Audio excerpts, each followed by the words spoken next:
ଆପଣମାନଙ୍କୁ ସ୍ୱାଗତ। ମୋ ମତରେ ଆମେ ଲଗାତାର ଆଲୋଚନା କରୁଛେ ଓଡ଼ିଶାର ରାଜନୀତି କି ନେଇ। ଓଡ଼ିଶାର ରାଜନୀତି ଏବେ ଟିକେ ଗୋଳିଆ ଅବସ୍ଥା ସୃଷ୍ଟି ହୋଇଯାଇଛି। ଆମେ ଗୋଳିଆ ଅବସ୍ଥା ଏଇଥିପାଇଁ କହୁଛେ, ନବୀନ ବାବୁ 24 ବର୍ଷ ଶାସନ କଲେ, ଶାସନରୁ ଯିବାର 2 ବର୍ଷ ହେଇନାହିଁ, ବର୍ଷେ 7-8 ମାସ ହେଇଛି, ଆହୁରି 4 ମାସ 5 ମାସ ଆହୁରି ଅଛି 2 ବର୍ଷ ପୂରିବାକୁ। ଏହାରି ଭିତରେ ବିଜୁ ଜନତା ଦଳର ଅକଲ ଗୁଡୁମ ହେଇଗଲାଣି। ଆମେ ଏଇଥିପାଇଁ କହୁଛେ ବିଜୁ ଜନତା ଦଳ ନିର୍ବାଚନରେ କାହିଁକି ପରାଜୟ ବରଣ କଲା, ପରାଜୟ ବରଣ ପଛରେ କିଏ, ଏସବୁ ଜିନିଷ ତର୍ଜମା କଲା ନାହିଁ। ଏବଂ ଏବେ ଦଳ ବିରୋଧୀ କାର୍ଯ୍ୟ ପାଇଁ 2 ଜଣ ବିଧାୟକଙ୍କୁ ସସ୍ପେଣ୍ଡ କରିଛି। ଫଳରେ ସଂଖ୍ୟା ଆସି ଏବେ ପହଞ୍ଚିଛି ନବୀନ ବାବୁଙ୍କୁ ମିଶାଇ 48ରେ। ଯଦି ନବୀନ ବାବୁଙ୍କୁ ଏବଂ ବିଜୁ ଜନତା ଦଳକୁ ରକ୍ଷା କରିବାକୁ ହେଲେ ନବୀନ ବାବୁଙ୍କ ପାଖରେ କୌଣସି ବିକଳ୍ପ ନାହିଁ। କାହିଁକି ବିଜୁ ଜନତା ଦଳ ସାରା ଓଡ଼ିଶା ଲୋକ ଜାଣି ସାରିଲେଣି ପାଣ୍ଡିଆନଙ୍କୁ ନେଇ 2 ଭାଗରେ ବିଭକ୍ତ ହେବାକୁ ଯାଉଛି। 2 ଭାଗରେ ବିଭକ୍ତ ଅଲରେଡି ହେଇଯାଇଛି। ନିର୍ବାଚନ 24 ନିର୍ବାଚନ ପୂର୍ବରୁ 2 ଭାଗରେ ବିଭକ୍ତ ହେଇଯାଇଛି। କାହିଁକି ଟିକେଟ ବାଣ୍ଟନ ଠାରୁ ଆରମ୍ଭ କରି ସବୁ ଦାୟିତ୍ୱ ପାଣ୍ଡିଆନ ବାବୁ ନିର୍ବାହ କରୁଥିଲେ। ନବୀନ ବାବୁ ସତେ ଯେପରି ପୁରା ମୋହରା ଥିଲେ। ନବୀନ ବାବୁ ମଧ୍ୟ ସାରା ଓଡ଼ିଶା ବୁଲି ନାହାନ୍ତି, ହାତ ଗଣତି କେତୋଟି ସଭା ଛାଡ଼ିଦେଲେ ନବୀନ ବାବୁ ନିର୍ବାଚନ ଦାୟିତ୍ୱ ପରିଚାଳନା କରୁନଥିଲେ। ଏହା ସାରା ଓଡ଼ିଶାବାସୀ ଏବଂ ବିଜୁ ଜନତା ଦଳ ଜାଣିଛି। ଏବଂ ଖାସ୍ ସେଥିପାଇଁ ମୁହଁ ବନ୍ଦ କରିବା ପାଇଁ ଏବେ ଯେଉଁ ବିଦ୍ରୋହର ସ୍ୱର ଉଠୁଛି ବିଜୁ ଜନତା ଦଳରେ, ବିଦ୍ରୋହ ସ୍ୱରକୁ ଦମନ କରିବା ପାଇଁ ନବୀନ ବାବୁ 24 ବର୍ଷ ଭିତରେ ବିଦ୍ରୋହ ସ୍ୱରକୁ ଦମନ କରିବା ପାଇଁ ଅନେକ ନେତାଙ୍କୁ ଦଳ ବିରୋଧୀ କହି ତାଙ୍କୁ ଦଳରୁ ବାହାର କରିଦେଇଛନ୍ତି। ପ୍ୟାରୀମୋହନ ମହାପାତ୍ର କ'ଣ କରୁଥିଲେ ତାହା ଭଗବାନଙ୍କୁ ଜଣା। ସେ ଦଳ ବିରୋଧୀ କାର୍ଯ୍ୟ କରୁଥିଲେ ବୋଲି ନବୀନ ବାବୁ ଆଖ୍ୟା ଦେଲେ, ତାଙ୍କୁ ମଧ୍ୟ ଦଳରୁ ବିତାଡ଼ିତ କଲେ। ତାଙ୍କର ଅପରାଧ ଥିଲା ସନ୍ଧ୍ୟା ସମୟରେ କୋଠି ପ୍ୟାରୀ ବାବୁ ମିଡନାଇଟ୍ ଅପରେସନ କରୁଥିଲେ ଏବଂ ମୁଖ୍ୟମନ୍ତ୍ରୀ କ୍ଷମତା ଦଖଲ କରିବା ପାଇଁ ମିଡନାଇଟ୍ ଅପରେସନ କରୁଥିଲେ। ନବୀନ ବାବୁ ଖବର ପାଇଲେ, ବିଦେଶ ଗସ୍ତରେ ଥିଲେ ଏବଂ ସେତେବେଳେ ଗୋଟେ ତୁମ୍ଭି ତୋଫାନ ରାଜ୍ୟ ରାଜନୀତିରେ ସୃଷ୍ଟି ହୋଇଥିଲା ଏବଂ ନବୀନ ବାବୁ ଦଳ ବିରୋଧୀ ବେଇମାନ କହି ପ୍ୟାରୀ ବାବୁଙ୍କୁ ଦଳରୁ ବିତାଡ଼ିତ କରିଥିଲେ। ପ୍ୟାରୀ ବାବୁ ସେ ସମୟ ଠାରୁ ମୃତ୍ୟୁ ପର୍ଯ୍ୟନ୍ତ ନିଜେ ବେଇମାନ ନୁହନ୍ତି, ଦଳ ବିରୋଧୀ କାର୍ଯ୍ୟ କରିନାହାନ୍ତି ବୋଲି ନିଜକୁ ପ୍ରମାଣିତ କରିପାରିଲେ ନାହିଁ। ତାଙ୍କର ଦେହାନ୍ତ ହୋଇଗଲା, ତାଙ୍କ ଆଶାରେ ରହିଗଲା। ଆଉ ଯୋଉ ରହିଲା ଏବେ 2 ଜଣ ବିଧାୟକ, ଚମ୍ପୁଆ ବିଧାୟକ ସନାତନ ମହାକୁଡ଼ ଆଉ ପାଟକୁରା ବିଧାୟକ ବିଜୟ ମହାପାତ୍ରଙ୍କ ପୁଅ ଅରବିନ୍ଦ ମହାପାତ୍ରଙ୍କୁ ଦଳ ବିରୋଧୀ ନାରାରେ ବିଦା କରାଯାଇଛି। ଯାହା ଫଳରେ ଓଡ଼ିଶାର ରାଜନୀତି ବର୍ତ୍ତମାନ ସବୁଠାରେ ଆଲୋଚନା ହେଉଛି। এইটা କୁଆଡ଼େ ମିଡ୍ ଡେ ଅପରେସନ ଥିଲା ଏବଂ ଯାହା ବିଜୁ ଜନତା ଦଳର କୁହାଳିଆ ମାନେ ଗଣମାଧ୍ୟମରେ କହି ବୁଲୁଛନ୍ତି ମିଡ୍ ଡେ ଅପରେସନ। ଆଜି ଆମେ ତାର ଶୀର୍ଷକ ସେଥିପାଇଁ ରଖିଛୁ जे या मिड डे नुह कि मिड नाइट नुह यह ऑपरेशन बीजेडी बीजेडी नेता जानी सारा ओडिशार लोक जानी नवीन बाबू जानी पांड्यान बाबू जानी ऑपरेशन बीजेडी आपण छा आरंभ हो जाठारू ना नवीन बाबू जेबेठारू क्षमतारू बाहरिले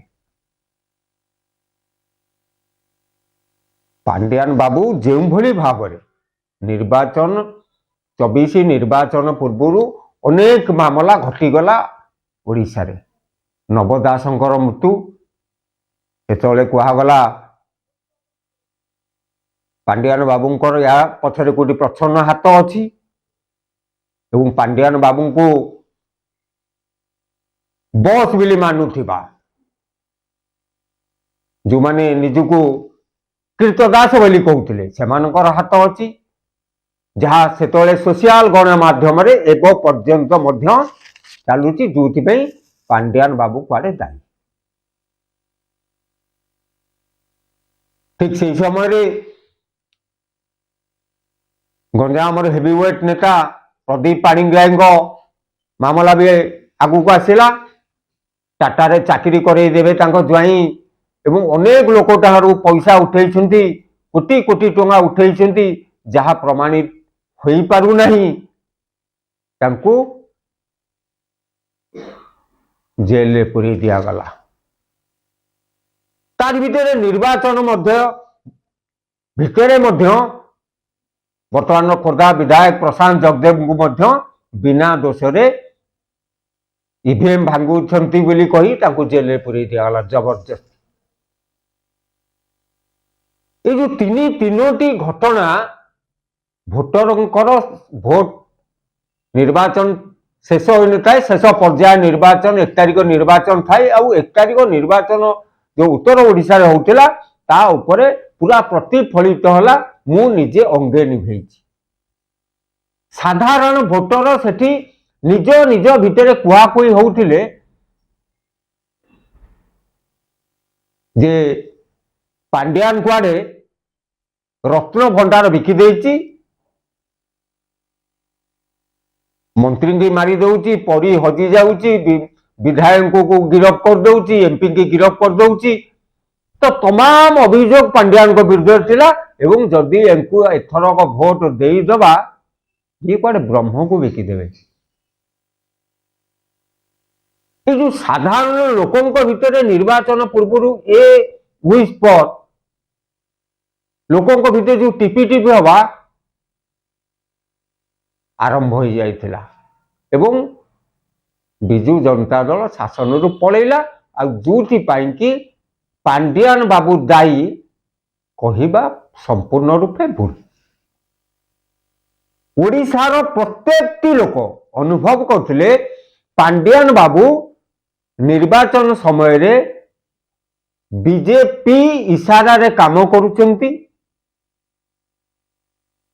बिजु जनता दल हारिबो किपरि सेतिपाई से तमाम एक्सरसाइज करिसेंती जहाँ बिजु जनता दलर कृतदास माने ठौरे थिले मध्य कहिबार जो नथिला बिजु जनता दल वेटरान लीडर जो माने से माने जानी थिले मध्य कहिबा पाई साहस नथिला ठीक निर्वाचन पर जेतेले पांड्यान बाबू क्षमतार पड़े नवीन बाबू क्षमतार पड़े तापर समस्ते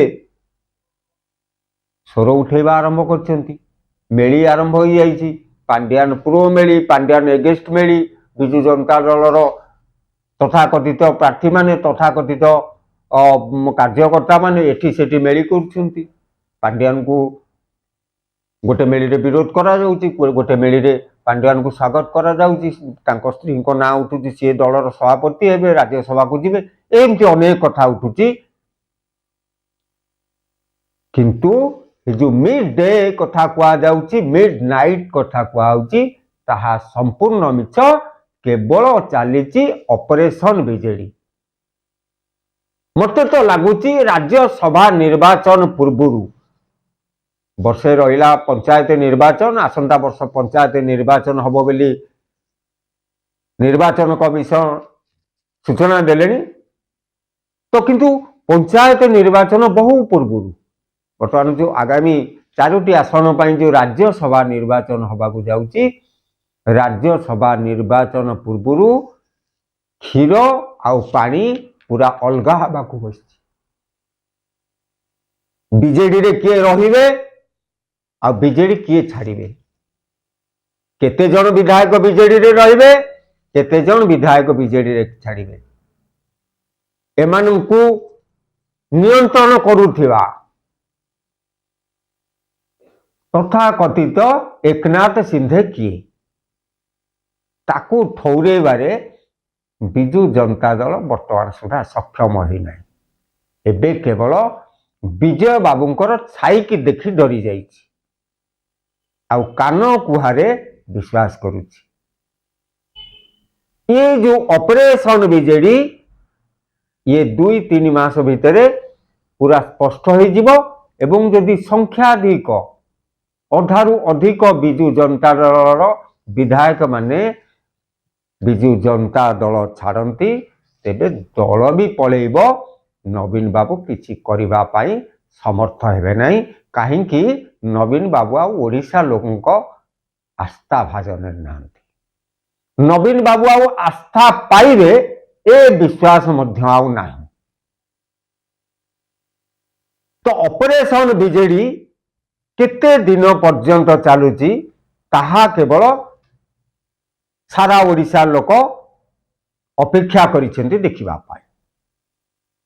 वर्तमान पाई मो मत एतिकी, पुणी देखा हबो एक नूतन अध्याय। नमस्कार।